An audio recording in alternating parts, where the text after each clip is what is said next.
Hello மக்களே, எல்லாருக்கும் வணக்கங்க. ஸோ இன்னைக்கான லைவ் அப்டேட் தாங்க பார்க்கணும். லைவ் அப்டேட்டில் வந்து நம்ம பார்வதி மற்றும் அவங்க அம்மா ரெண்டு பேருமே வந்து சரியான ஒரு டிஸ்கஷன் வச்சுருக்காங்க. ஸோ வந்து அவங்களோட கேம் பற்றியெல்லாம் சில விஷயங்களை வந்து அவங்க அம்மா கிட்ட கேட்குறாங்க. ஸோ அவங்களும் அதுக்கான பதில் சொல்கிறாங்க. பட் ரொம்ப கிளியர் கட்டாக சொல்ல. பட் அவங்க உள்ளே வந்ததுலேருந்தே ஒரு மைண்டில் ஃபிக்ஸ் ஆகிட்டாங்க.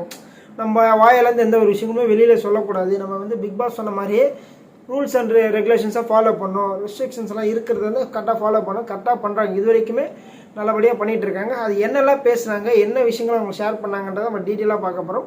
அதுக்கு முன்னாடி நம்ம சேனல் புதுசாக வந்து லைக் பண்ணுங்கள், சப்ஸ்கிரைப் பண்ணுங்கள். நீங்கள் போகிற ஒரு லைக்குமே வீடியோ பல பேர் சேருது. நான் இப்போ வீடியோ பார்க்குறீங்க, லைக் போட மாட்டேங்க, பார்த்து போட்டு விட்ருங்க. ஸோ என்ன கேட்குறமா என்னோடய கேமெல்லாம் எப்படி இருக்கு, நான் என்ன பண்ணேன்றலாம் சில விஷயங்கள் வந்து அவங்க ரிப்பீட்டடாக தான் கேட்டுகிட்டே இருக்காங்க.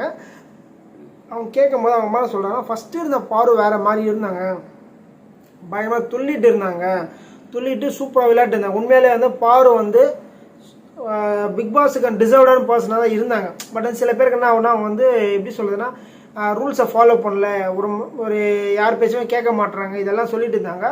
பட் எல்லா சீசனுமே வந்து சில பேர் ரூல்ஸை ஃபாலோ பண்ண மாட்டாங்க, ஹை டெம்பரில் போகும்போது ஃபாலோ பண்ண மாட்டாங்க. பட் இவங்க வந்து வந்ததுலேருந்துமே ரூல்ஸை ஃபாலோ பண்ணல. இவங்க என்ன பண்ணியிருக்கோன்னா, ஆக்சுவலி வந்து ஹவுஸ்மேட்ஸை வந்து சொல்கிறத கேட்காம பிக் பாஸுக்கான ரூல்ஸை வந்து கரெக்டாக ஃபாலோ பண்ணியிருக்கணும்.